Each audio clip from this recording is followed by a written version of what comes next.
Hello again and welcome back. This time I want to talk about how Jeti handles multi-servo wings, because there's an important point about sequencing.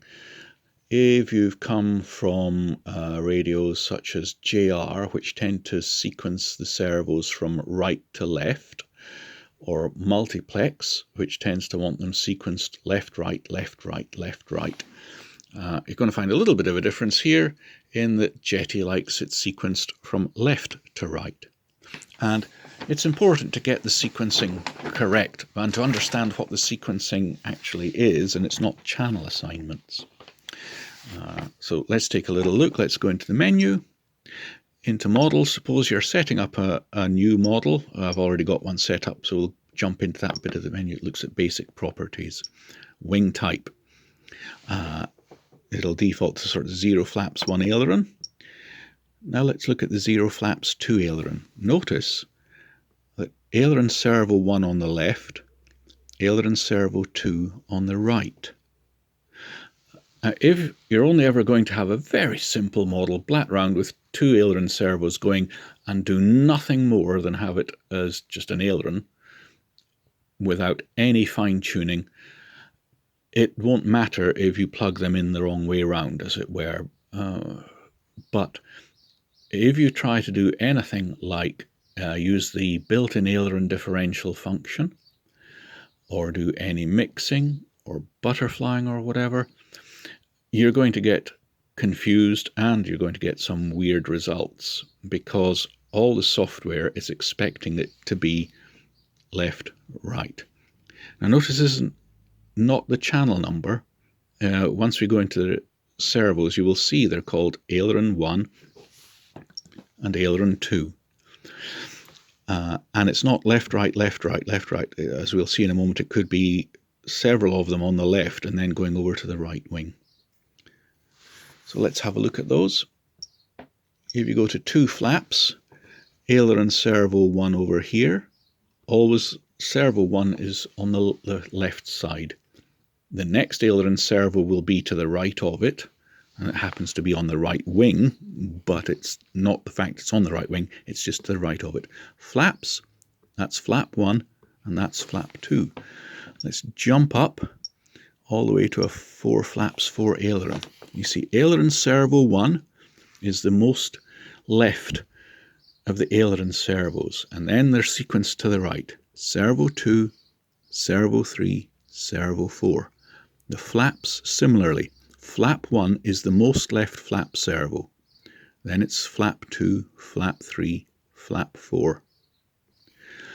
And if we were to take a look at how it's assigned those servos, now you can see the names. Aileron 1, flap 1, flap 2, aileron 2.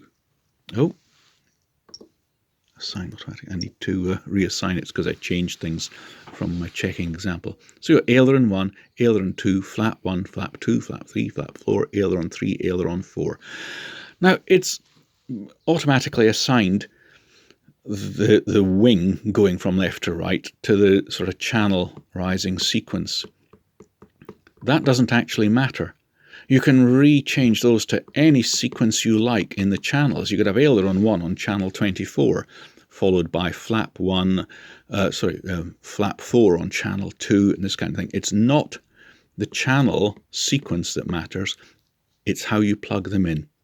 So whichever channel has aileron 1 on it, you plug in your most left aileron servo.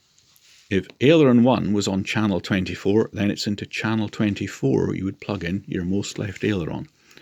The next aileron to the right of it, aileron 2, gets plugged into whatever channel it's in.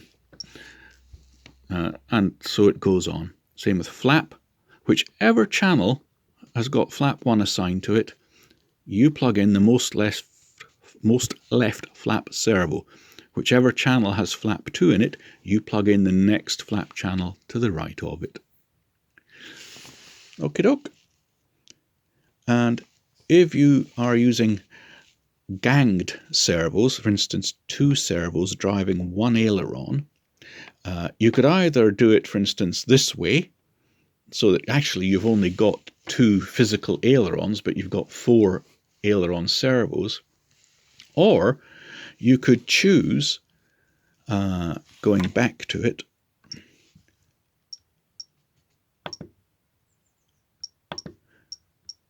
you could choose a 2 aileron wing. Yeah, servo 1, servo 2, say OK.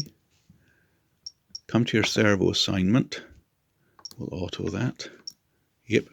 So there's aileron 1 and aileron 2. And you say, but I've got 2 left ailerons, 2 right ailerons. Doesn't matter. We can go in here, and I'll just prove the actual channel sequence doesn't matter anything at all. See, that one is another aileron 2, and that is another aileron 1.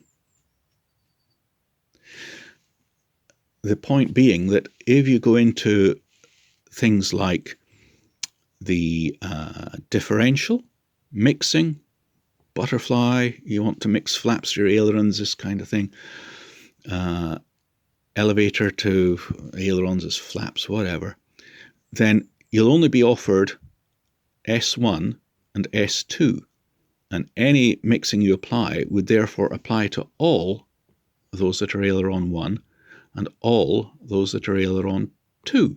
So you wouldn't have to set up separate values for S1, S2, S3 and S4. These would still get independent travels and centers in your servo setup screens. Let's take a look at that. Yeah, I didn't lose it. So if you went into model, servo setup, there's aileron 1 on channel 2.